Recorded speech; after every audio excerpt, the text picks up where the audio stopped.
আচ্ছা দেখো আমাদের নতুন একটা চ্যাপ্টার আসছে আজকে অ্যানালিটিক্যাল কেমিস্ট্রি। আমরা লাস্ট 4টা চ্যাপ্টার পড়ছি না, 4টা চ্যাপ্টার আমাদের পড়া শেষ। ভয় পাওয়ার কোনো কারণ নাই, টোটাল আপলোড করা আছে, তোমরা একটু দেখে নিও। আচ্ছা আজকে আমরা নতুন একটা চ্যাপ্টার পড়বো অ্যানালিটিক্যাল কেমিস্ট্রি। আমার ফার্স্ট ক্লাসটা কি করছি, ফার্স্ট ইন্ট্রোডাকশন একটা ক্লাস ছিল, অনেকেই করছে। কেমিস্ট্রির একটা ব্রাঞ্চের নাম ছিল হচ্ছে অ্যানালিটিক্যাল কেমিস্ট্রি, তাই না? তাহলে আমরা কেমিস্ট্রি একটা ব্রাঞ্চ নিয়ে এখন পড়ালেখা করব। তো এটা নিয়ে যদি আমাদের যদি বলা হয় যে এটা নিয়ে স্যার একটা সেমিস্টার বা একটা ইয়ার বা দুটো সেমিস্টার পড়াইতেই থাকেন, পড়াইতেই পারেন। যেহেতু তোমাদের একটা মাত্র ছোট্ট একটা চ্যাপ্টার এবং কিছু ফিক্সড কন্টেন্ট দেওয়া আছে, তাহলে আমি শুধু সেই জিনিসগুলো টাচ করব। তবে এটা একটু তোমাদের কাছে একটু কঠিন লাগতে পারে বুঝতে, কারণ হচ্ছে তোমরা একেবারে নতুন। যেমন অ্যাসিড বেসটা খুব সহজ লাগছে না পড়তে, কারণ ম্যাক্সিমাম সব হচ্ছে 9 10 এর পড়ালেখা বা ইন্টারমিডিয়েটের পড়ালেখা, এইজন্য। আর এটা হচ্ছে কমপ্লিটলি তোমাদের বাইরে। সো আমি যেগুলো বলবো একটু মনে রাখার চেষ্টা করবা। আর এই চ্যাপ্টারটা হচ্ছে একটু থিওরিটিক্যাল চ্যাপ্টার, এবং আমি চেষ্টা করব ফাইনালে এখান থেকে 100% রাখার। কারণ হচ্ছে তোমরা যেন একটু লিখলে আমি যেন একটু নাম্বার দিতে পারি। কারণ কনসেপচুয়াল কোশ্চেন যেমন যে লুইস স্ট্রাকচার আছে না, ইফেক্টিভ অ্যাটমিক নাম্বার আছে না, এই ধরনের কোশ্চেনগুলো যখন আমি করব তখন দেখা যাবে কি ওই অ্যানসার না মিললে বা তুমি ঠিকঠাক মতো না লিখতে পারো, আমি কিন্তু তখন নাম্বার দিতে পারবো। কিন্তু এই জায়গায় 2 লাইন লিখলে আমি 1 নাম্বার দিতে পারবো। কথা বুঝতে পারছো? সো এই চ্যাপ্টারটা একটু ভালো করে দেখো। আচ্ছা প্রথম আসি আমরা অ্যানালিটিক্যাল কেমিস্ট্রি কি জিনিস। অ্যানালিটিক্যাল কেমিস্ট্রি তার মানে হচ্ছে অ্যানালাইসিস, তাই না? অ্যানালিটিক্যাল কথাটা আসছে হচ্ছে অ্যানালাইসিস থেকে। আমরা কেমিস্ট্রি না, পুরো এই ভৌত জগৎ বা এই পৃথিবীতে আমরা কিন্তু সবকিছু অ্যানালাইসিস করি, তাই না? সবথেকে একটা সোজা উদাহরণ দিই, হসপিটালে যায় নাই কি এখান থেকে কেউ আসে এমন হসপিটালে যায় নাই? এই জন্য তো বললাম কেউ মনে হয় হসপিটালে যায় নাই এমন কোনো স্টুডেন্ট এখানে নাই, even আমি সহ। আর জ্বর সর্দি বা যাই কিছু হোক, ব্লাড টেস্ট ইউরিন টেস্ট দেয় নাই এরকম ডাক্তারও মনে হয় পাওয়া যায়, তাই না? এখানে যারা আছে সবাই মোটামুটি একবার হইলেও ব্লাড টেস্ট করছে, একবার হইলেও ইউরিন টেস্ট করছে, তাই না? এই যে আমরা টেস্টগুলো করি, টেস্টগুলো রিপোর্ট ডাক্তার দেখে কি করে, তারপরে অ্যানালাইসিস করে। এবং এই যে অংশটা এতক্ষণ যে আমাদের কথা বললাম, এই সব হচ্ছে অ্যানালিটিক্যাল কেমিস্ট্রির পার্ট। ব্লাড স্যাম্পল নেয় না, নিয়ে টেস্ট করে কি পায়? হিমোগ্লোবিন চেক করে, হোয়াইট ব্লাড সেল চেক করে, তারপর হচ্ছে রেড ব্লাড সেল, তারপর হচ্ছে প্লাটিলেট, অনেক কিছু ধরনের টেস্ট করে। এবং এগুলোর কোয়ান্টিটি পাশে একটা রেফারেন্স একটা ভ্যালু দেওয়া থাকে, এগুলো কিন্তু অ্যানালাইসিস করে ডাক্তার বুঝে যে সমস্যাটা আসলে কোথায়, এবং তখন দেখা যাচ্ছে যে প্রেসক্রাইব করে বিভিন্ন মেডিসিন। ঠিক আছে? তো অ্যানালিটিক্যাল কেমিস্ট্রি হচ্ছে কেমিস্ট্রির একটা পার্ট, সেটা হচ্ছে টোটাল কেমিস্ট্রিটাকে আমরা যদি অ্যানালাইসিস করার চেষ্টা করি সেটা। এখন এই ভৌত জগতে যা কিছু আছে, পৃথিবীতে যা কিছু আছে, কেমিস্ট্রির বাইরে কিছু আছে? প্রথম দিন মনে বলছিলাম যে আমরা যদি সবকিছু চিন্তা করি, সবকিছু কিন্তু কেমিস্ট্রি একটা পার্ট। এইগুলা নিয়ে রিসার্চ করা বা অ্যানালাইসিস করা, এগুলো হচ্ছে অ্যানালিটিক্যাল কেমিস্ট্রির। এখন অ্যানালিটিক্যাল কেমিস্ট্রির পার্ট হিসাবে আমি যে মনে করো যে সাপোজ কোন কিছু রিসার্চ করব, অ্যানালাইসিস করব, আমি তো দার্শনিক না যে আমি মনে করো এখানে চুপচাপ বসে আছি গভীর মনে গাছতলায় নদীর পাড়ে বলে দিলাম যে নেক্সট অ্যাটমটা হচ্ছে এটা হবে, সম্ভব এটা না। এর জন্য কিন্তু সিকোয়েন্সিং এর দরকার হয়। বা ব্লাড স্যাম্পল টেস্টের ক্ষেত্রে আমি তো হাইপোথিসিসের মাধ্যমে বলতে পারি না যে হ্যাঁ এর ব্লাডে এটা আছে, ওর ব্লাডে এটা আছে, বা ওর ইউরিনে প্রবলেম এটা প্রবলেম, এরকম বলতে পারি না। আমাকে সেটা টেস্ট করতে হবে। এখন টেস্ট করার জন্য আমার দুটো মেথড আছে, ইনিশিয়ালি দুটো মেথড আছে। একটা হচ্ছে ইনস্ট্রুমেন্টাল মেথড, আর একটা হচ্ছে নন ইনস্ট্রুমেন্টাল মেথড। তাহলে আমরা আগে প্রথম নন ইনস্ট্রুমেন্টাল মেথড নিয়ে কথা বলি। কি এটা নন ইনস্ট্রুমেন্টাল মেথড? হচ্ছে হ্যাঁ আমরা হাতে কলমে যেটা করি, তার মানে আমরা ল্যাবে গেলাম, ফ্লেম টেস্ট করলাম, তারপরে মনে করো যে ভলিউমেট্রিক টেস্ট করি না, টাইট্রেশন করি না, বা এই ধরনের যে টেস্টগুলো, এগুলোকে বলা হয় নন ইনস্ট্রুমেন্টাল টেস্ট, যেগুলো আমরা ল্যাবে হাতে কলমে। ঠিক আছে? আচ্ছা ইনস্ট্রুমেন্টাল টেস্ট কি জিনিস বা ইনস্ট্রুমেন্টাল মেথড? মেশিনে যেটা করি, এগুলো হচ্ছে মেশিনের মাধ্যমে।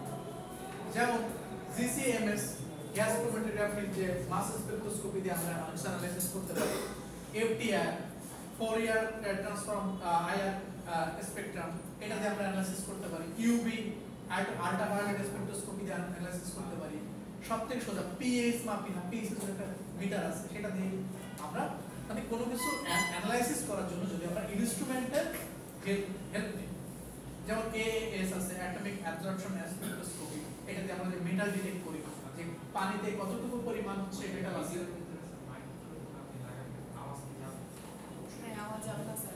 তোমরা দেখো না বলে ভিউ না স্যার মাইক আসলে আওয়াজ শোনা যায় এটা ফুলে গেছে মাইকটা দিকে ওইটা ফুলে দে আপনারা আমার সাউন্ড প্রিপারেশন পর্যন্ত যায় না মাইকটা আমার কথা কি পেছনে শোনা যায় স্পষ্ট? একদম ক্লিক ভিডিও স্পষ্ট শোনা যায়। আমি আমার ক্লাসে রিভিউ আমি মাইকটা লাগানো থাকলে স্যার সব লাগানো মাইক লাগালে আওয়াজটা পরিষ্কার পাওয়া যায় কারণ ওই জায়গায় তো ওটা খুলে ফুলে নাই হ্যাঁ এখন ক্লিয়ার লাগানো থাকলে না আচ্ছা ঠিক আছে ধন্যবাদ। আপনাকে দেখা যাচ্ছে না স্যার আপনাকে দেখা আমাকে দেখার দরকার নাই ভাই, আমাকে দেখা আমার কথা শুনতে পারলে দেখা যাবে না, কারণ আমি তোর সামনেই ছিলাম। একদম ওদিকে গেলে দেখা যায়।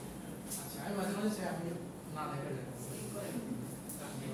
আচ্ছা কই যাচ্ছিলাম? এখন দেখো ইনস্ট্রুমেন্টাল মেথড আস্তে হয়, তারপরে আমরা মাইক্রোস্কোপি মাধ্যমে দেখতে পারি, ইমেজ দেখতে পারি, ঠিক আছে?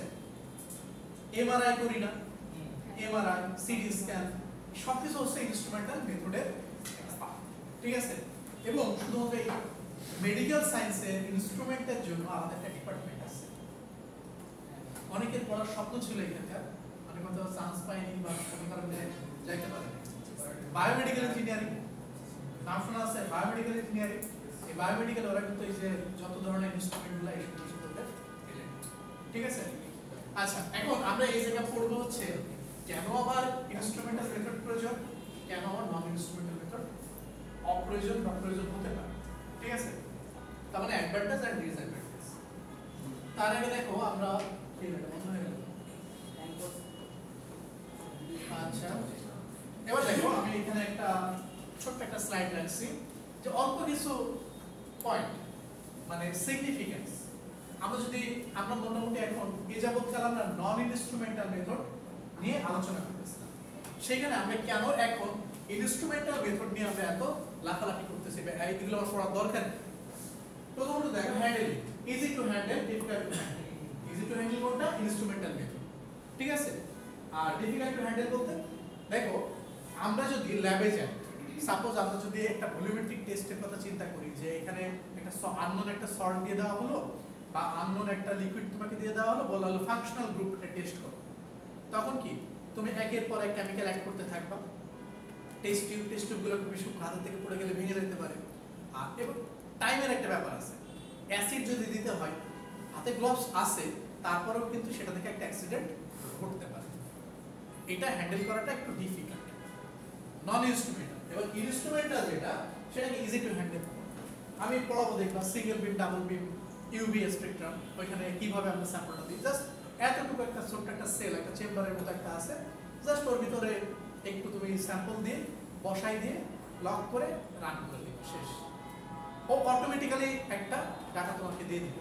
তো এই জায়গাটাকে আমি ইজিলি এটা হ্যান্ডেল করতে পারলাম না, এই জন্য বলতেছে যে আমার ইনস্ট্রুমেন্টাল মেথড সেটা হচ্ছে হ্যান্ডেল করাটা ইজি।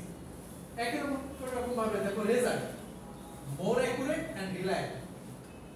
আমরা যখন মেশিনে কোনো কাজ করব সেখানে আমি যে স্যাম্পল দিব, যতটুকু কোয়ান্টিটি দিব তার উপরেই কিন্তু সেটা রেজাল্ট দাঁড় করাই দেবে, ঠিক আছে? আর এই নন ইনস্ট্রুমেন্টাল বলতেছে হচ্ছে লেস অ্যাকুরেট। তার মানে আমাকে যদি বলা হয় 10 মিলিগ্রাম সালফিউরিক অ্যাসিড বা 10 মিলিগ্রাম সোডিয়াম ক্লোরাইড মেজারমেন্ট করে আমার এখানে মনে করে অ্যাড করতে হবে, এটা একবারে 100% কি আমি হাতে করতে পারবো না। ইভেন আমি যে মেশিনটাতে মাপবো, ওয়েট মেশিন, সেই জায়গায় একটু ডিফিকাল্টিস থাকতে পারে। এখন ওই 0.001 মিলিগ্রামের জন্য তো রেজাল্ট চেঞ্জ হতে পারে না। সেকেন্ড হচ্ছে আমি মনে করি সাপোজ ফ্লেম টেস্ট করি, ফ্লেম টেস্ট করে লালচে বাট পিওর লাল, এরকম হতে পারে না? আবার মনে করো আমি দেখতেছি এটা ইয়েলিশ টাইপ, কিন্তু বইয়ে লেখা আছে এটা পিওর ইয়েলো হবে, কিন্তু এখানে পিওর ইয়েলোটা পাচ্ছি না, আমার চোখের সমস্যা থাকতে পারে, তাই না? বা হচ্ছে তোমার আশেপাশে যে কোনো কন্টামিনেশনের জন্য এটা হয়ে যেতে পারে। ঠিক একই রকম ভাবে অদক্ষেপ পাওয়ার কথা ছিল মনে করো সাদা, আমি পাচ্ছি মনে করো যে অফ হোয়াইট কালারের একটা অদক্ষেপ পাচ্ছি, বা প্রেসিপিটেশন রিঅ্যাকশনের মাধ্যমে আমি এটা পাচ্ছি না। এগুলোকে একটু ফ্লাকচুয়েট করে, তার মানে আমি হাতে যে কাজটা করতে যাব সেটা একটু অ্যাকুরেসির দিক থেকে আমরা চিন্তা করি, সেটা আমি লেস পাবো। ক্লিয়ার? এরপরে দেখো টাইম এন্ড পিরিয়ড। তো আমরা যদি মনে করো একটা ফাংশনাল গ্রুপ আইডেন্টিফিকেশন করতে চাই, সাপোজ অ্যালকোহলের একটা স্যাম্পল নিয়ে আমি ফাংশনাল গ্রুপ দেখব যেটা আসলে অ্যালকোহল কিনা, তো সেটার জন্য আমার মিনিমাম 4 থেকে 5টা টেস্ট করা লাগে। তো ধাপে ধাপে আমি যদি করতে যাই, এক একটা যদি 2 মিনিট করেও যদি হয়, তাহলে কত মিনিট হবে? 10 মিনিট আমার সময় লাগবে, ঠিক আছে? কিন্তু ওইটাকেই যদি আমি যেকোনো একটা মেশিনের মাধ্যমে, সাপোজ আমি আইআর এর যদি অ্যানালাইসিস করতে চাই, জাস্ট 1 মিনিটে দেখা যাবে একটা এরকম একটা কার্ভ দিয়ে দিবে 3400 বা 3500 3300 এই রেঞ্জের মধ্যে, আমি দেখে বুঝে নেব যে এটা অ্যালকোহল, ফেনোলিক গ্রুপ এখানে আছে, বা অ্যালকোহলিক গ্রুপ এখানে আছে, ঠিক আছে? তো টাইম পিরিয়ডের ক্ষেত্রে আমরা জানতে পারি ইনস্ট্রুমেন্টাল মেথড অ্যানালাইসিসের ক্ষেত্রে আমার খুব কম সময় লাগে তুলনামূলকভাবে। অন্যদিকে কম্পারেটিভলি মোর সময় লাগে হচ্ছে কিসের জন্য? নন ইনস্ট্রুমেন্টাল মেথডের জন্য। এটা কিন্তু একটা ইম্পর্টেন্স বা হচ্ছে তোমার আমরা যদি বলি ডিফারেন্সিয়েশন করার চেষ্টা করি, দুটো ডিফারেন্স করি, তাহলে কিন্তু একটা উপকারিতা আছে আর একটা অপকারিতা আছে। তো আমি এখানে যদি কোশ্চেন এইভাবে দেই যে explain the significance of instrumental method analysis rather than non instrumental method analysis, পারা যাবে? এই তিনটা দিলেও অ্যাট লিস্ট 3 নাম্বার তো পাওয়া যাবে, আরো বেশিও দিতে পারি। তো দেখো এরপরে যেটা আছে সেটা হচ্ছে পার্থক্য, কোনটা থেকে কোনটা বেশি ভালো বা কোনটা বেশি খারাপ। আচ্ছা, তার আগে দেখো এখানে মনে হয় আমি এই কথাগুলো একটু হালকা করে বলে যাই। প্রথম দেখো কোয়ান্টিটি অ্যামাউন্ট অফ স্যাম্পল। আমরা যদি ইনস্ট্রুমেন্টাল মেথড অ্যানালাইসিসের ক্ষেত্রে চিন্তা করি, আমার কিন্তু স্যাম্পলটা কম পরিমাণ লাগে। ওই যে বললাম আমি যদি 5টা টেস্ট করি বা 10টা টেস্ট করি, আলাদা আলাদা কিন্তু আমার স্যাম্পলের জন্য আলাদা আলাদা কেমিক্যাল দরকার পড়ছে, কিন্তু সেটাকে আমি যখন মেশিনের ভিতরে দিচ্ছি জাস্ট ওই স্যাম্পলটা আমি ওখানে রেখে দিচ্ছি, তাই না? আচ্ছা, আমরা যখন ব্লাড বা ইউরিন হসপিটালে রেখে আসি, মোটামুটি এতটুকু রেখে আসি, তাই না, একটা টেস্ট টিউবের মধ্যে। তোমরা কি জানো যে ওইখান থেকে সবটুকুই কি নিয়ে ব্লাড নিয়ে অ্যানালাইসিস করে? 1 থেকে 2 ফোঁটা ওইখান থেকে নেয়, নিয়ে তোমার অ্যানালাইসিস করে দেয় সব কিছু। তো ওই যে সাপোজ যদি red blood cell, white blood cell বা প্লাটিলেট এরকম 3-4 রকম টেস্ট যদি তুমি করতে চাও, ওই 1-2 ফোঁটা স্যাম্পলে কি সম্ভব? সম্ভব। কিন্তু এটা ইনস্ট্রুমেন্টে দিলে তখন সে সম্ভব করে দিচ্ছে। তারপর দেখো ওয়েস্টেজ অফ স্যাম্পল। তো স্যাম্পল যদি আমার কম লাগে, স্যাম্পল ওয়েস্টেজ কম হবে না? তারপর দেখো কমপ্লেক্স স্যাম্পল। এইগুলা নিয়ে আমি গত ক্লাসে একটু পড়াইছিলাম। কমপ্লেক্স কম্পাউন্ডের অ্যাপ্লিকেশন পড়াইছিলাম না? পড়াইছিলাম? সবাই বলছিল স্যার মাথার উপর দিয়ে যাচ্ছে। ওইটা মনে হয় পড়াইছিলাম, আমার যতটুকু মনে করে মনে হয় শুক্রবার সকাল 10টায়। হ্যাঁ স্যার, তাই না? মেকআপ ক্লাসে পড়াইছিলাম স্যারের মনে পড়ছে। আচ্ছা, যাই হোক, সেখানে তোমরা বলছিলা স্যার আজকের কথাগুলো একটু মাথার উপর দিয়ে গেল, কারণ আসলে ওই দিকে আমি অনেক আপার লেভেলের কথা বলছিলাম। দেখো কেন বলছিলাম, এখানে দেখো কমপ্লেক্স স্যাম্পল, স্যাম্পল আবার কমপ্লেক্স হয়ে গেল। আমাদের ব্লাড স্যাম্পল বা ইউরিন স্যাম্পল বা মাটি বা ওয়াটার, এগুলো সব কিন্তু কমপ্লেক্স। কিভাবে? তুমি সাদা চোখে বা সাদা মনে কাদা নাই, তো ভালো চোখে দেখতেছো ভাই এটা মাটি, এটা পানি, কিন্তু এই মাটি পানি তো দূষিত। ওই যে বলছিলাম না যে বুড়িগঙ্গার পানিতে 300 থেকে 400 মিলিগ্রাম পার লিটার ক্রোমিয়াম পাওয়া গেছে বা পাওয়া যায় নরমালি। তো ওর ভিতরে ক্রোমিয়াম কি দানা দানা আকারে থাকে? পানির সাথে মিশে থাকে বা মাটির সাথে মিশে থাকে, বা সেখান থেকে যদি ফাইটোরিভলিউশন প্রসেসে যদি গাছে যায় বা আমার বডিতে চলে আসে, সেটা কিন্তু আমার ব্লাড বা মাংস, হাড়, ওই গাছের লতা পাতা সবকিছুর সাথে মিশে গেছে। সে কিভাবে মিশে গেছে? সে কমপ্লেক্স কম্পাউন্ড তৈরি করছে, তাই না? সে যদি কমপ্লেক্স কম্পাউন্ড তৈরি করে, তাহলে ওই স্যাম্পলটা যে আমি ওখান থেকে স্যাম্পলটা নিব, সেটা কি ভালো স্যাম্পল? সেটা তো কমপ্লেক্স স্যাম্পল ভাই। তো ওই কমপ্লেক্স স্যাম্পলগুলো কিন্তু আমি ইনস্ট্রুমেন্ট দিয়ে আমি অ্যানালাইসিস করতে পারি। যেমন বুড়িগঙ্গা থেকে মনে করো পানি নিলাম বালতিতে করে, হাতে করে নিলাম, নিয়ে একটা টবে করে নিলাম, নিয়ে ওটাকে একটা সলিউশন তৈরি করতে হবে। করে জাস্ট ওইটা এএএস অ্যাটমিক অ্যালবার্টসন স্পেকট্রোস্কোপি মেশিনে তুমি যদি দাও, দেওয়ার পরে কিছুক্ষণ পরে দেখা যাবে যে একটা ডাটা সে শো করে দিচ্ছে যে এই স্যাম্পলে কতটুকু পরিমাণ ক্রোমিয়াম আছে বা কতটুকু নিকেল আছে, কতটুকু তোমার মনে করো যে আয়রন আছে বা এই ধরনের মেটালগুলো। ঠিক আছে, তো পানির সাথে সে কিন্তু কমপ্লেক্স বন্ড ফর্ম করে আছে, তারপরও আমরা মেশিন দিয়ে আমরা সেটাকে কিন্তু বের করে ফেলতে পারতেছি যে এখানে কতটুকু পরিমাণ আছে, কোয়ান্টিটি কতটুকু। সেটাকে আমাদের হাতে করা সম্ভব? অসম্ভব না, কিন্তু এটা সোটা এবং এটা রিস্কি। ঠিক আছে, দেখো পরের পয়েন্টে আছে পয়জনাস অর কার্সিনোজেনিক স্যাম্পল। আচ্ছা, পয়জনাস মানে আমি জানি, সবাই জানি তাই না? কার্সিনোজেনিক না, এটা হচ্ছে কার্সিনোজেনিক। এই ওয়ার্ডটার সাথে তোমরা কে কে পরিচিত? Carcinogenic sir? হ্যাঁ তুমি বলো। স্মোকিং করে না সিগারেটে, তারপর হলো বিভিন্ন যে দূষিত পদার্থ এজেন্টগুলো থাকে এজেন্ট হিসেবে, এগুলোরে কি বলে? কার্সিনোজেনিক বলে। আচ্ছা, আর কেউ? আচ্ছা হ্যাঁ, এই শোনো, মানে ক্যান্সার দেখা পড়তো শুনছিলাম তাই না? ওই দিনে ভর্তি ছিল না, একটা ক্লাস করছে। আচ্ছা শোনো, কার্সিনোজেনিক ওয়ার্ডটা আসলে হচ্ছে কার্সিনোজেন। কার্সিনোজেন থেকে তুমি যেটা বলছো সেটা হচ্ছে কার্সিনোজেন, আর কার্সিনোজেনিক মানে হয়ে যাওয়ার পরে, অর্থাৎ ক্যান্সার সৃষ্টি করতে পারে এমন কোন সাবস্ট্যান্সকে বলা হয় কার্সিনোজেন সাবস্ট্যান্স। কি বলছো বলতো? ক্যান্সার সৃষ্টি করতে পারে এমন কোন সাবস্ট্যান্সকে বলা হয় কার্সিনোজেন সাবস্ট্যান্স, আর ওই সাবস্ট্যান্সগুলোকেই বলা হয় কার্সিনোজেনিক। ঠিক আছে, তো এখন কথা হচ্ছে এই যে আমি জুতা পরে আসছি, এই যে স্যার জুতা পরে আসছে বা তোমরা যে লোফার টোফারগুলো পরে আসছে, এই জুতা ট্যান করছে না, চামড়াটাকে ট্যান করছে না, ওইখানে কি ইউজ করা হয়? ক্রোম পাউডার বা ক্রোমিয়াম সল্ট ইউজ করা হয়। এই যে বলতে স্যার ক্রোমিয়ামটা ক্ষতিকর, তাই না? এখন আমার একটা টেস্ট ছিল ল্যাবে, যে একটা জুতা থেকে চামড়া কেটে রেখে দিছে, বলছে এইটার ভিতরে, এইটুকুর ভিতরে কতটুকু ক্রোমিয়াম আছে সেটা বের করা যায়। তো এটা আমি কিন্তু মেশিন দিয়ে করি না, আমি হাতে করছি। হাতে যে সম্ভব না বা অসম্ভব এটা বলি না, সম্ভব কিন্তু রিস্কি। তো এই স্যাম্পলটা যখন আমি টেস্ট করছি, আমি আমার যেটা মনে হয় আমার ভবিষ্যতে ক্যান্সার হইলেও হইতে পারে, আমার না, কারণ ওই সময় মাস্ক টাস্ক করছি, তারপরে এগুলো যে বাতাসের মাধ্যমে চলে আসে, যদিও ফুয়েল মোডের মধ্যে আমি কাজটা করছি, কিন্তু তারপরেও রিস্ক থেকে যায়। তো যদি ওই স্যাম্পলটা মনে করো বা পয়জনাস বা কার্সিনোজেনিক স্যাম্পল যেগুলো থাকে, সেগুলোকে আমি চাইলে মেশিনে ফ্রিজিং করতে পারি, টেস্ট করি, রেজাল্ট অ্যাকুরেট আসে। তো আমাদের যেহেতু ল্যাবে ছিল, সো আমাকে করে দেখাই দিতে হবে, করতে হচ্ছে। তারপরে দেখো কালার, টার্বিড এন্ড কলোয়েডাল স্যাম্পল, অর্থাৎ এয়ার কোয়ালিটি ইন্ডেক্স ঢাকা শহরের কত?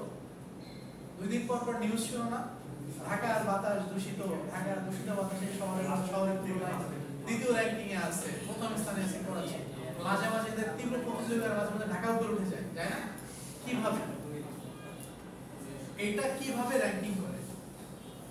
AQI, এয়ার কোয়ালিটি ইন্ডেক্স, এটা মেজার করা হয়। অর্থাৎ এই ঢাকা শহরের বাতাসে কি পরিমাণ দূষিত পদার্থ আছে, ঠিক আছে, ধুলা বালি থেকে শুরু করে এভরিথিং। এখন কথা হচ্ছে স্যার এটা তাহলে পরিমাপ করে কি? অনেকে ভাবতে পারে স্যার আপনার মতো মনে হয় কিছু পাবলিক আছে, এরা বনানী থেকে বাতাস ধরে পলিথিনে করে, গুলশান থেকে একটু বাতাস ধরে, এরকম করে করে করে না। এজন্য ডিভাইস আছে, এই ডিভাইসটা ডিরেক্ট এই জায়গা থাকলে এই জায়গার এয়ার কোয়ালিটি ইন্ডেক্স শো করবে। এগুলো হচ্ছে ইনস্ট্রুমেন্টাল মেথডের মধ্যে পড়ে এবং ইনস্ট্রুমেন্টের মাধ্যমে আমরা এগুলো করতে পারি। ঠিক আছে, তারপরে 7 দিনের একটা র্যাঙ্কিং দেয়, 1 সপ্তাহের একটা র্যাঙ্কিং দেয়, 1 মাসের দেয়, 15 দিনের দেয়, 1 বছরের দেয়, র্যাঙ্কিং দেয় না এরকম, যে এই শহরটা হচ্ছে দূষিত শহরের তুলনায় লাস্ট 1 বছরে সবার উপরে আছে, আবার ভালো শহরের তুলনায় এটা সবার উপরে আছে। এরকম করি না? পানির দিক দিয়ে করতে পারি, মাটির দিক দিয়ে করতে পারি, না হলে বায়ুটা আমরা বেশি জানতে পারি, এজন্য বায়ুটা দিয়ে এক্সাম করতে পারি। ঠিক আছে, এরপরে চলে আসি আমরা কিছু পয়েন্ট আকারে, মনে করো দুটার ভিতর তফাৎ পার্থক্য আমরা দেখব। প্রথম দেখো কস্ট। কস্টের দিক দিয়ে যদি আমরা চিন্তা করি, আমরা হাতে কলমে যে কাজটা করতেছি সেটা হচ্ছে কস্ট কম। কারণ কি? এখানে আমার ইনস্ট্রুমেন্ট লাগতেছে না, এটা তো ভালো করে জানছি, এত এত কঠিন কঠিন টেস্ট ইনস্ট্রুমেন্ট করে দিচ্ছে, তার দামটা তো বেশি হবে, এটা স্বাভাবিক, তাই না? তো ইনস্ট্রুমেন্টাল মেথডের কস্ট অনেক বেশি, এক্সপেন্সিভ কার তুলনায় নন ইনস্ট্রুমেন্টাল মেথডের। ঠিক আছে, তারপরে দেখো স্পেশাল ট্রেনিং। স্পেশাল ট্রেনিং এর জন্য এটা কি আসলে স্পেশাল ট্রেনিং, ট্রেন করা, তাই না? এখন তোমাদের ভেতর থেকে যদি দুই চারজন আমি ধরে নিয়ে মনে করো বিসিএস এর প্রজেক্টমেন্টাল লেভেল চলে গেলাম, গিয়ে বললাম যে স্যার করো এটা, ইউবি টেস্টটা করে ফেলো, কত আসে দেখো, বা এফটিআই এটা করে ফেলো, বা এএস এর একটা স্যাম্পল বসাও, ঠিক আছে তোমরা কিন্তু পারবা, সেটা আমি জানি। কিন্তু ট্রেনার, সাপোজ আমি কিছু কিছু স্যাম্পল বা কিছু কিছু মেশিন অপারেট করতে পারি বা করা লাগছে, শিখছি, তো ট্রেন আপ করতে মনে করো আমার পেছনে যে সরকার যে অর্থটা ব্যয় করছে এটা আমাকে ট্রেন আপ করতে কয়েকটা মেশিন চালাইতে বা আরো লোকজনকে করতেছে, এটার পিছনে একটা কস্ট আছে, এইভাবে কিন্তু কস্টটা বেড়ে যায়। আবার এই মেশিনগুলা অর্থাৎ ইনস্ট্রুমেন্টাল মেথড তুমি যদি স্পেশালাইজড না হও তাহলে তুমি এই কাজগুলো করতে পারবে না, ঠিক আছে? নষ্ট হবে না, তুমি চালাইতেই পারবে না। তুমি দেখলে ভয় পাবা যে এই রুমের মতো বড় একটা মনে করো রুম ফুল মেশিন, একটা ছোট্ট একটা জায়গা আছে, এখান থেকে বসে বসে অপারেট করো, যেমন হচ্ছে FESEM, field division scanning electron microscope. Normal মাইক্রোস্কোপে আমরা কত টাইমস ম্যাগনিফিকেশন বা ম্যাগনিফাই করতে পারি জানা আছে?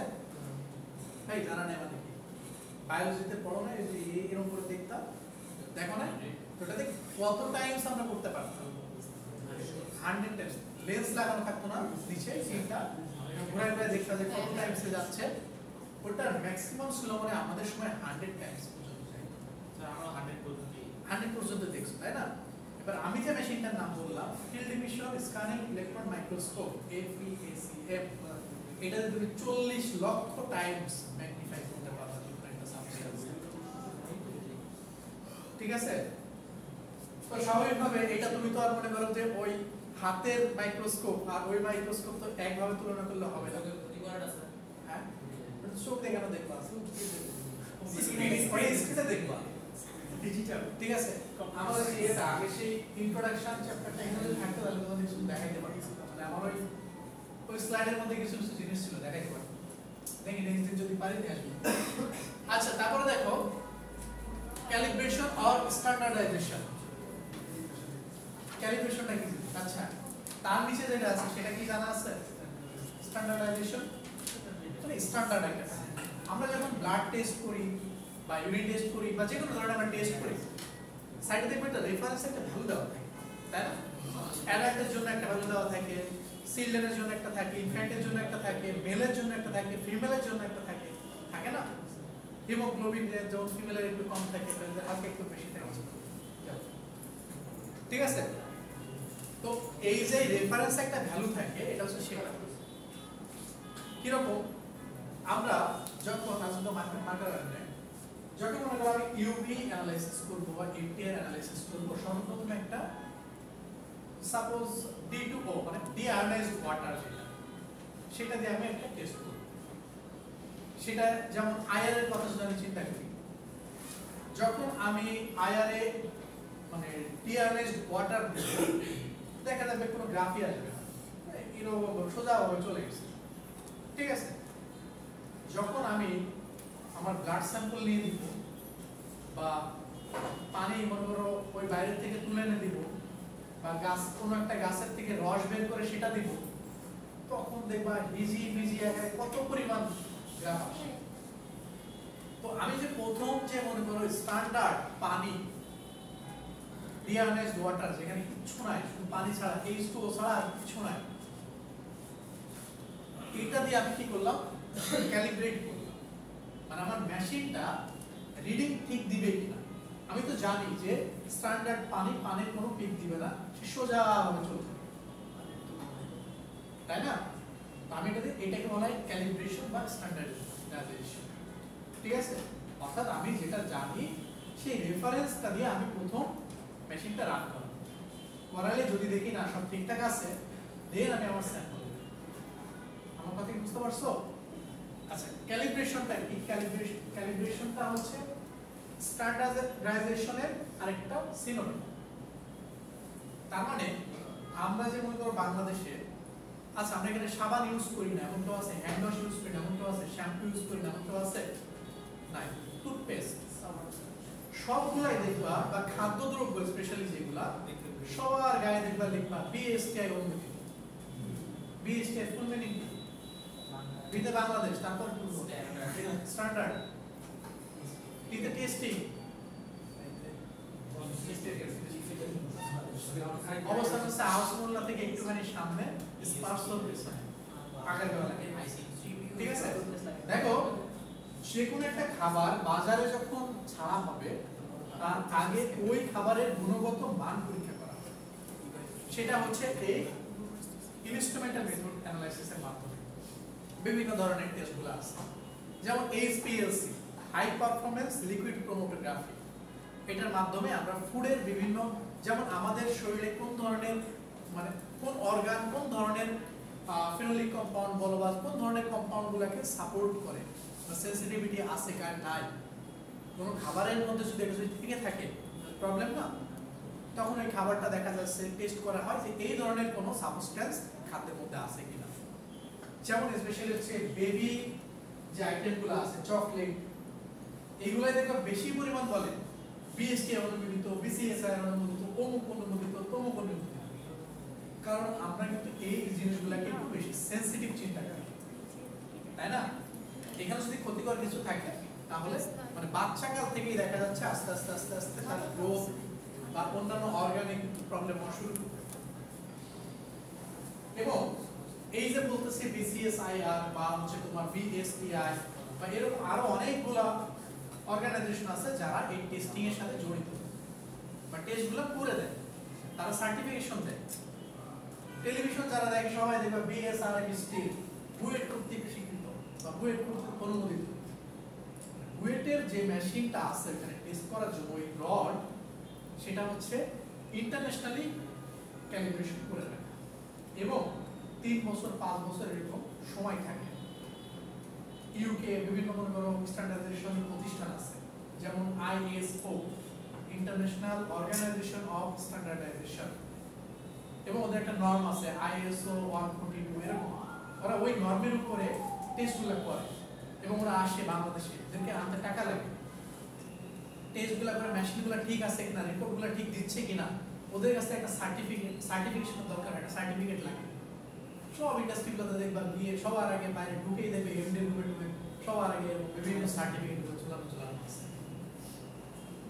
ঠিক আছে, এগুলো দরকার হচ্ছে এই জন্য যে আমার ইন্ডাস্ট্রি বা আমার প্রতিষ্ঠান সবকিছু স্বচ্ছতার মাধ্যমে এগুলো নিশ্চিত করতেছে, যেমন স্পেশালি ফুড ইন্ডাস্ট্রিগুলোতে এগুলো বেশি দেখা যায়। ঠিক আছে, তো এই ক্যালিব্রেশন বা এর গুরুত্ব কতটুকু এটুকু তো বুঝতে পারলাম নাকি?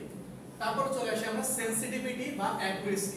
এটা আমি আগেই বললাম, অ্যাকুরেসির দিক থেকে আমরা যদি চিন্তা করি তাহলে ইনস্ট্রুমেন্ট অনেক ভালো, সেনসিটিভিটি ভালো। অপরদিকে ওটা হাতে করতে গেলে সেটা একটু প্রবলেম হতে পারে, কারণ এদিক থেকে একটু অধিক হইলেই তখন দেখা যাচ্ছে আমার রেজাল্ট উল্টাপাল্টা হয়ে যাওয়ার সম্ভাবনা। ঠিক আছে, পার্থক্যটা শেষ করে দিই, পার্থক্যটা শেষ করে দিই, শুধু পার্থক্যটা শেষ করে দিই। তারপর দেখো এইগুলো আমি সব আগে বলে ফেলছি, দেখো amount of sample, wastage of sample, complex sample, এটা কিন্তু আমি বলছি। বলো তোমরা বলো পরের পয়েন্টে কি বলছো? এবার দেখো পয়জনাস আর কার্সিনোজেনিক স্যাম্পল নিয়ে বলছি, কালার টার্বিডাল কলেডাল স্যাম্পল নিয়ে বলছি, তাই না? বলি নাই? আচ্ছা ঠিক আছে, আমি তো মনে করতাম তোমরা জানো, দেখো কালার স্যাম্পল তো বুঝবে, তাই না? টার্বিড, এই টার্বিডিটি মানে কি? পানির টার্বিডিটি বলতে কি বোঝায়? বলো। আরে সন্দীপ বলে দেয়, তুমি জানো কি নিয়ে আলোচনা করতেছি?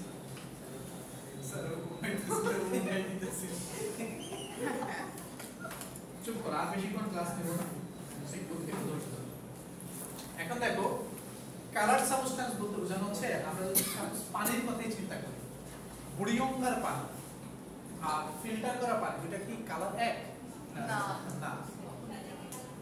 তারপরে মনে করো একটা মধ্যে তুমি লাল রং মিশাইছো, ছাঁকনি দিলে কি ওই লাল লাল রংটা আলাদা করতে পারবা? পারবা। ঠিক আছে, এইগুলাকে এবার এই যে কালার আর হচ্ছে পিওর পানি দুটো কিন্তু আলাদা করে নিতে পারে ক্রোমাটোগ্রাফির মাধ্যমে। ঠিক আছে, ক্রোমাটোগ্রাফি অনেক ধরনের ক্রোমাটোগ্রাফি আছে। এখানে কি আছে একটাও এক্সাম্পল না নাই? দেখো থিন লেয়ার ক্রোমাটোগ্রাফি আছে, জিসিএমএস আছে, গ্যাস ক্রোমাটোগ্রাফি আছে। থিন লেয়ার তারপরে দেখো তোমার হচ্ছে ইয়ে আছে, তোমার হচ্ছে লিকুইড সলিড বা গ্যাস ফেজ আছে, তো অনেক ধরনের ক্রোমাটোগ্রাফি আছে। ঠিক আছে, তো এগুলো দিয়ে আমরা কি সেপারেট করে নিতে পারি। একটা মোবাইল ফেজ থাকে, একটা স্টেশনারি ফেজ থাকে, একটা দেখা যাচ্ছে পানিটা হয়তো দ্রুত চলে গেল, যার মলিকুলার ওয়েট বেশি সে আস্তে আস্তে যায়, আর যার মলিকুলার ওয়েট কম সে দ্রুত পাস হয়। এইভাবে কিন্তু ওই ফেজের মোবাইল ফেজের উপরেই সেপারেট হয়ে যায়, পরবর্তীতে আলাদা করে ফেলতে পারো। এইগুলো আমরা ইনস্ট্রুমেন্টের মাধ্যমে করতে পারি। তুমি পানিটাকে যদি মনে ফুটাইতে ফুটাই গেল, ওই দেখা যাবে যে লাল কালার হয়ে গেছে, পানিও গেছে, তুমি আলাদা করতে পারবে। ঠিক আছে, তারপর হচ্ছে টার্বিন। টার্বিন বলতে টার্বিনের বাংলাটা কি জাস্ট একটু বলো, তাহলে তোমরা যেন নিজেরাই জানো বা এগুলোর সাথে তোমরা ইউজ করো। আচ্ছা আচ্ছা আচ্ছা, আমি উদাহরণ দিয়ে বুঝাচ্ছি। মনে করো নদী থেকে পানি আসছে, এনে ওর ভিতরে কিন্তু ডিজলভ অক্সিজেন আছে, টিডিএস টোটাল ডিজলভ সলিড আছে, সাসপেন্ডেড সলিড আছে, তাই না? এগুলো থাকে না, মিশে থাকে, এগুলো কিন্তু আমি ধরে দেখতে পারি। অনেকক্ষণ রেখে দেওয়ার পরে দেখা যাবে কি কলানি পড়তেছে। তারপরে আমি অ্যানালাইসিস করতে পারবো এখানে কতটুকু পরিমাণ সাসপেন্ডেড সলিড আছে, কতটুকু ডিজলভ সলিড আছে, বা কতটুকু তোমার হচ্ছে টিডিএস টোটাল ডিজলভ সলিড আছে, সাসপেন্ডেড সলিড আছে, পিএইচ কত, টার্বিডিটি কত, এগুলো আমরা সব জানবো তখন। এখন এটা কি সম্ভব? মানে লেন্দি প্রসেস না। তো ইনস্ট্রুমেন্টাল মেথড অ্যানালাইসিসের মাধ্যমে আমরা একটা মেশিন দিয়ে করে ফেলতে পারি। পানিটা নিব, মেশিনটা ডুবাই রাখবো, কিছুক্ষণ পরে দেখা যাবে মিটারে রিডিং দিচ্ছে। ঠিক আছে, আমার কথা কি বুঝতে পারছো? টার্বিডিটি বলতে মানে পানির যে যে সাবস্টেন্সগুলো থাকে ওর সাথে মিশে থাকে, ঘূর্ণায়মান অবস্থায় থাকে। সঞ্চরণশীল ইলেকট্রনের নাম শুনছো? হ্যাঁ, বলা যায় না একদম সব সময় ওর সাথে মিশে থাকে। টার্বিসিটি, পানির টার্বিসিটি আছে। ঠিক আছে, এরপর দেখো আছে কলয়েডাল স্যাম্পল। তোমাদের কলয়েডাল সলিউশন নিয়ে একটা চ্যাপ্টার আছে। কলয়েডস কি জিনিস এখান থেকে তো দেখা যাচ্ছে না, কালকে এক্সাইটে পড়েছিলাম, ওদের দেখাইছে বাইরে গেলে। তাহলে উদাহরণ, এখন শীতকাল, সকালবেলা কি বর্ষা দেখো না, বাসায় যেতে সবারই মোটামুটি রাত হয়ে যাবে। যাদের বাইক আছে তারা খুব ভালো দেখতে পাবে, যারা বাসে যাওয়া তারা যদি সামনের দিকে সিট পাও তারা একটু দেখবে। বাসের হেডলাইটটা যখন সামনে পড়ে, সামনে যে বইটুকুর মধ্যে মনে হচ্ছে অনেক কিছু উড়ে উড়ে যাচ্ছে, ছোট ছোট কণা। ঠিক আছে, এরপর হচ্ছে দুধ তো আমরা সবাই খাই, পুডিং খাই, তাই না? এই যে সলিউশনগুলো আমরা তৈরি করি, এর ভিতরে পানির সাথে সাথে দুধের কথা যদি আমি চিন্তা করি বা পুডিংয়ের কথা চিন্তা করি, হাসো দেখো ঘুমা, ভালো লাগতেছে না ঘুমা। আমি জানি তাদের কাছে আপনাদের ঘুমা পেয়ে আছে, ওই যে ও চোখ এই যে দুধের ভিতরে বিভিন্ন ধরনের ল্যাকটিক অ্যাসিড বাদার্স দিয়ে থাকে না, সেগুলা কি আমরা যে গুঁড়া দুধ কিনতে পাই না, তো মনে করো গুঁড়া দুধ যদি পানির ভিতরে দিয়ে গুলাই ফেলি, ওই গুঁড়া দুধের কোনো অস্তিত্ব থাকে? কিন্তু মিশে যায়। কিন্তু গুঁড়া দুধ তো আছে, ওটা যদি আমি আমার সাথে জ্বালাইতে ইয়ে করি, দেখা যাবে আমার কমপ্লেক্স আকারে পেয়ে যাবো। এটা জিনিস মনে রাখো, কোন একটা সলিউশনের মধ্যে তার সলিউটের ডায়ামিটার যদি 1 to 1000 ন্যানোমিটার হয়, এই রেঞ্জের মধ্যে থাকে, তাহলে যে সলিউশনটা আমি পাই সেটাকে বলা হয় কলয়েডাল সলিউশন। থাকবে পড়াবো সামনে, থাকবে না? না স্যার, কোন একটা মিক্সার বা কোন একটা সলিউশনের মধ্যে যে সলিউট থাকে, এই সলিউটের ডায়ামিটার যদি 1 থেকে 1000, 1 থেকে 1000 এর মধ্যে কিলোমিটার ন্যানোমিটার, ঠিক আছে, এত ন্যানোমিটার থাকে, তাহলে সে যে সলিউশনটা আমি পাবো সেটা হচ্ছে কলয়েডাল সলিউশন। ঠিক আছে, আচ্ছা তারপরে দেখো এই যে স্যাম্পলগুলো কিন্তু আমরা টেস্ট করতে পারি কিসের মাধ্যমে? ইনস্ট্রুমেন্টের মাধ্যমে। হাতে করাটা এটা সোটা, তারপরে দেখো অ্যাডভান্স ফ্যাসিলিটিস আছে। অবশ্যই ইনস্ট্রুমেন্টাল মেথড অ্যানালাইসিস কে আমরা অ্যাডভান্স অনেক কিছু জানতে পারতেছি এবং এটা আমাকে নিজে থেকে ক্যালকুলেশন করা লাগছে। অনেক ক্ষেত্রে দেখা যায় মনিটরে আমার রেজাল্ট শো করে দিচ্ছে, তখন আমি জাস্ট অ্যানসারটা পাচ্ছি, কিন্তু হাতে যদি আমি করতে যাইতাম ম্যাথ করো, ইকুয়েশন লেখো, টাইটেশন করো, নরমাল একটা ফর্মুলা আনি না। দেখো আমরা টাইটেশন করছি না ইন্টারমিডিয়েটে, টাইটেশন আমরা বেসিক্যালি কি জানতে চাইতাম বলতো? কোন একটা অ্যাসিডের কনসেন্ট্রেশন চাইতে জানতে চাইতাম, তাই না? কিন্তু আমি যদি পিএইচ মিটার দিয়ে অ্যাসিডের মধ্যে যদি পিএইচ এর ওই মিটার ডটটা যদি অটোমেটিক্যালি রিডিং দিয়ে দেবে যে পিএইচ কত। তাহলে বুঝি ফ্যাসিলিটিসের কথা চিন্তা করে দেখো যে আমার কত দেরি হচ্ছে বা কত এফোর্ট দিতে হচ্ছে টাইট্রেশনের মাধ্যমে আমার পিএইচটা বের করতে, কিন্তু সেটা আমি জাস্ট একটা 1 থেকে 2 মিনিটের ভিতরে আমি পিএইচটা মেজার করে ফেলতে পারি। এই যে বলতে শুধু আমরা লিটমাস পেপার চিনতাম, লাল হইলে আসে ভাই ওটার পিএইচ কত বা পিএইচ পেপার আছে, ঠিক আছে? এই স্যার পিএইচ পেপার দেখছো কোনোদিন? দেখো না, জীবনও দেখো না। লিটমাস পেপার দেখছো? পিএইচ পেপারের মধ্যে জিজ্ঞেস করছে এই পিএইচ পেপারে 7-8টা কালার থাকে, এই কালারগুলো দেখা যাচ্ছে ম্যাচ করে, কিন্তু ম্যাচ করলে সেটা আমি একটা রেঞ্জ পাই, বলতে পারি যে এত হতে পারে, কিন্তু মিটার পিএইচ মিটার দিয়ে আমি অ্যাকুরেটটা বলতে পারি যে 3.2 বা 3.25 এরকম, ঠিক আছে? তারপর চিন্তা করো used in qualitative and quantitative method. ও স্যার কোয়ান্টিটেটিভ অ্যানালাইসিস কি জিনিস?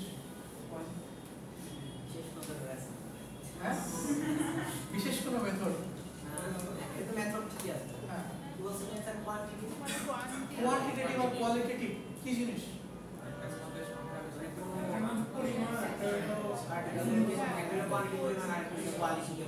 আচ্ছা, এবার দেখো আমরা হাতে যখন করি তখন আমরা দুইটা একসাথে করতে পারি না। আস্তে আমরা যখন হাতে টেস্ট করি বা নন ইনস্ট্রুমেন্টাল মেথডটা অ্যাপ্লাই করি তখন দেখা যাচ্ছে আমরা এই দুইটা একসাথে অ্যানালাইসিস করতে পারি।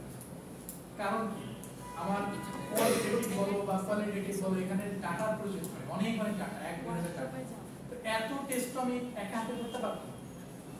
মেশিনে যখন আমি দিব তখন দেখা যাচ্ছে ও কোন স্যাম্পলের কত সেগুলোকে একটা অ্যানালাইসিস করে দেয়। এই জন্য আমরা বলতে পারি যে মেশিনের মাধ্যমে আমরা কোয়ালিটেটিভ এবং কোয়ান্টিটেটিভ একই সাথে অ্যানালাইসিস করতে পারি, যেটা আমরা নন ইনস্ট্রুমেন্টাল মেথডে করতে পারি না। লাস্ট পয়েন্ট হচ্ছে মনিটরিং। মনিটরিং কি জিনিস? দেখাশোনা করার জন্য। আচ্ছা, বাংলাদেশের থেকে এই যে লেদারের বায়ার, টেক্সটাইলের বায়ার, এগুলো শিফট হওয়ার কারণ পলিটিক্যাল ইস্যু বাদ দিয়ে বা মেডিসিন ইন্ডাস্ট্রি কিন্তু আস্তে আস্তে নিচের দিকে আসছে। কেন? কারণ হচ্ছে আমরা পরিবেশটাকে গুরুত্ব খুব কম দিই। আমরা পরিবেশটাকে গুরুত্ব খুব কম দিই। কারণ আমার ইন্ডাস্ট্রিতে এখানে মনে করো টেক্সটাইল বলো বা লেদার বলে প্রসেস করে আমার যে ইফ্লুয়েন্টটা থাকতেছে বা যে দূষিত পানিটা থাকতেছে এটা কি ইফ্লুয়েন্ট বলা হয়। এই ইফ্লুয়েন্টটা আমি উইদাউট ট্রিটমেন্টটা আমি এনভায়রনমেন্টে ডিসচার্জ করে দিচ্ছি। ইফ্লুয়েন্ট EFFLUENT, ঠিক আছে? তো যখন আমি এটা ডিসচার্জ করে দিচ্ছি ওই যে যত হেভি মেটাল আছে, অর্গানিক পলিউটান্টস আছে বা আরো অনেক কিছু আছে, তাই না? এগুলা কি প্রকৃতির সাথে মিশে যাচ্ছে পরবর্তীতে। এখন তাহলে আমার ইউরোপ আমেরিকার বায়াররা কেন সরে যাচ্ছে? ওদের সমস্যা কি রে ভাই? আমার বাংলাদেশের মানুষের ক্ষতি আমি করতেছি বা বাংলাদেশের মানুষের ক্ষতি হচ্ছে, ওদের সমস্যা কি? নেচার খুব খারাপ জিনিস। আজকে বুড়িগঙ্গা নদীর পানি যদি দূষিত হয় তাহলে আশেপাশের গাছগাছালি দূষিত হচ্ছে, সেখানে আমরা ফল খাচ্ছি, আমরা দূষিত, মানে আমরা কন্টামিনেটেড হয়ে যাচ্ছি। বা নদীর পানি, সমুদ্রের পানি, এগুলো ধরে রাখতে পারবা? একটার সাথে একটা কানেক্টেড না। ওই যে ফাইটার রিভলিউশন প্রসেসে অল্প পরিমাণ হলেও কোনো না কোনো একটা সময় সারা ওয়ার্ল্ড এটা ছড়ায়। এবং ওরা যেহেতু আমাদের থেকে 100 বছর আগে চলে, ওরা কিন্তু এটা জানে যে আজ হোক কাল হোক ওদের দূষিত হওয়া এনভায়রনমেন্ট আমাকে, এই জন্য ওরা কিন্তু নিষেধাজ্ঞা দেয় এই যে এখন মনে করো টেক্সটাইল ইন্ডাস্ট্রি হচ্ছে গ্রিন টেক্সটাইল ইন্ডাস্ট্রি, লেদার ইন্ডাস্ট্রিতে এলডব্লিউ সার্টিফিকেশন চাচ্ছে, 17টা প্রোটোকল আছে, এগুলো মেইনটেইন করতে সব এনভায়রনমেন্ট রিলেটেড প্রোটোকল ম্যাক্সিমাম 17টার মধ্যে মনে হয় 15টা হচ্ছে তোমার হচ্ছে এনভায়রনমেন্ট রিলেটেড প্রোটোকল। এই যে এসডিজি সাস্টেইনেবল ডেভেলপমেন্ট গোল, এখানে দেখো অনেকগুলো কিন্তু এনভায়রনমেন্ট রিলেটেড, ঠিক আছে। তো এখন কথা হচ্ছে যে এই যে মনিটরিং রিঅ্যাকশন, মনিটরিং, এই মনিটরিং এর ব্যাপারটা হচ্ছে আমরা যদি চাই যে একটা ইন্ডাস্ট্রি থেকে কি পরিমাণ ইফ্লুয়েন্ট বের হচ্ছে, ডিসচার্জ হচ্ছে, এবং সেখানকার ফিজ কত, হেভি মেটাল কতটুকু আছে, তার টার্বিডিটি কত, বা তার হচ্ছে টিডিএস কত, এসএস কত, এগুলো কি 10 জন করে মনে করো বসায় রাখি, যে পয়েন্ট থেকে পানি পড়তেছে সেই পয়েন্টে 10 জন করে বসায় রাখি, সবাই 1 ঘন্টা করে স্যাম্পল নেবে, টেস্ট করবে। Is it possible? এটা কি পসিবল? এই জন্য কিন্তু তোমাদের মতো সিএসসি ইঞ্জিনিয়ারদের দরকার পড়ে কোডিং এর জন্য, ট্রিপল ইঞ্জিনিয়ার সিকোয়েন্সিং করে একটা ডিভাইস তৈরি, এই ইনস্ট্রুমেন্টাল মেথডের মাধ্যমে ওই ডিভাইসটা আমি এখানে ফেলে রাখবো ভাই, ওই 1 ঘন্টা পর পর আমাকে রেজাল্ট দেবে যে এখন যে পানিটা যাচ্ছে তার রেজাল্ট গুলো হচ্ছে। তো তাহলে কি সারা দিনের এটা আমি পেয়ে গেলাম না, একদিনের পাইলাম, 7 দিনের পাইলাম, 1 মাসের পাইলাম, এভারেজ কি একটা আমি ডাটা শো করতে পারবো না যে আমার ইন্ডাস্ট্রি থেকে যে পরিমাণ ইফ্লুয়েন্ট বের হয় সেটার রেজাল্ট হচ্ছে এটা? পারি না, পারি না।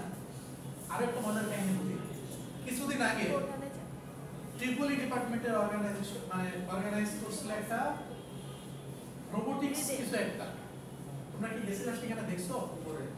উপরে 20 তলায় 18 তলায় রোবট দিয়ে করছো, দেখছো? এরকম কিছু একটা ছিল, আমি গেছিলাম, আমার খুব ভালো লাগছে। মানে আমি অ্যাকুয়ারিয়ামে মাছ পুষি, তো ওরা একটা অ্যাকুয়ারিয়াম রিলেটেড একটা প্রজেক্ট তৈরি করছে, ঠিক আছে। সেটা কি ছিল? মনে করো আমরা অনেক সময় বাড়ি থেকে বিভিন্ন জায়গায় ঘুরতে চলে যাই না, 10 দিনে ঘুরে গেলাম, তো আমার পাশে যে অ্যাকুয়ারিয়ামটা আছে মাছগুলো তো মারা যাবে না খেতে, তাই না? আবার একদিনও যদি মনে বেশি পরিমাণ খাবার দিয়ে যাবো তাইলেও মারবে বেশি খেয়ে, ঠিক আছে। গোল্ডফিশ গুলো মনে করো খেয়ে এরকম হয়ে যাবে। আচ্ছা, এখন কথা হচ্ছে ওরা একটা এমন একটা ডিভাইস আবিষ্কার করছে, বা আবিষ্কারটা মানে ওরা দেখানোর চেষ্টা করছে, এটা পানির ভিতরে থাকবে, অ্যামোনিয়া কন্টেন্ট বা হচ্ছে তোমার টিডিএস এসএস এগুলো মেজার করে সে দেখবে মাছের কোন টাইমে খাওয়ার দরকার, ওই টাইমে আমার মোবাইলে একটা সিগন্যাল দিবে বা একটা এসএমএস দিবে, দেওয়ার পরে আমি যদি ওকে বলি উপরে খাবার সেটআপ করা থাকবে, যতটুকু পরিমাণ খাবার দরকার ততটুকু পানিতে পড়ে যাবে। এই যে এগুলাকে আমরা অ্যাডভান্স টেকনোলজি বা ইনস্ট্রুমেন্টাল মেথডের মাধ্যমে আমরা এগুলো করতে পারি, এই মনিটরিং প্রসেস বা ইন্ডাস্ট্রিয়াল মনিটরিং প্রসেসগুলো আমরা এটার মাধ্যমে করতে পারি, যেটা আমরা নন ইনস্ট্রুমেন্টাল এক্সপ্লেন আগে পারি। ক্লিয়ার? এটা আমি দেখছি না, এই যে গল্প করছো না, এবার তোমাদের জন্য এটা আমি জানি যে আজকের ক্লাসে তোমরা অনেকেই গল্প করছো, তাদের জন্য স্লাইডটা আমি কপি করে নিয়ে আসছি, একটু দেখো।